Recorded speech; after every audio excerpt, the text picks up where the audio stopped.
All right, good morning. My name is Bove, and I set out to see whether I could create a supervised learning model that could predict the popularity of an article on Towards Data Science based on the article title and the article full text.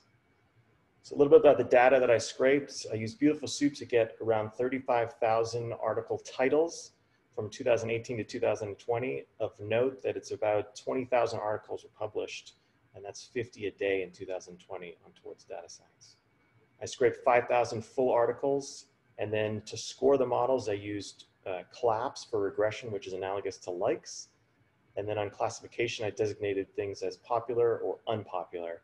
And an article that's popular was designated as the article that got the most number of claps, or the top 35% of those articles with the highest number of claps in that year, and unpopular being the lowest 35%. A little bit about the data.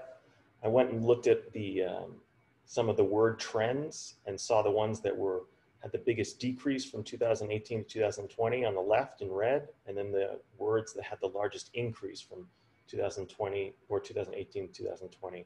Of note, on the increase side, I thought it was of note to see that Amazon, Docker, Tableau, Twitter, some very specific things were used for increase in words, which may hint at something more tutorial articles being published later.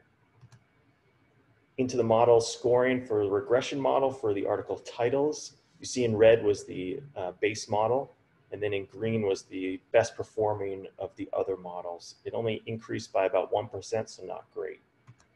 And for regression, moving on to the full text of the articles, it actually decreased in reference to the base model. So again, the best one was gradient boosting, but not great.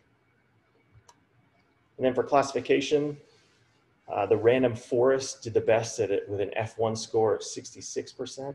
And that was for the article titles. And then when I moved over to the full article text, it was close, but the best one was the gradient boosting classifier at 72%.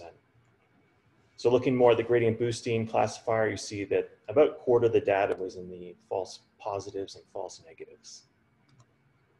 So the final results, in summary, the gradient boosting with classification did the best at 72%, but I think to improve the model even better, I really should go back and add more full article text into the models, and then also potentially look to other websites to get some more data. References, and thanks for your time.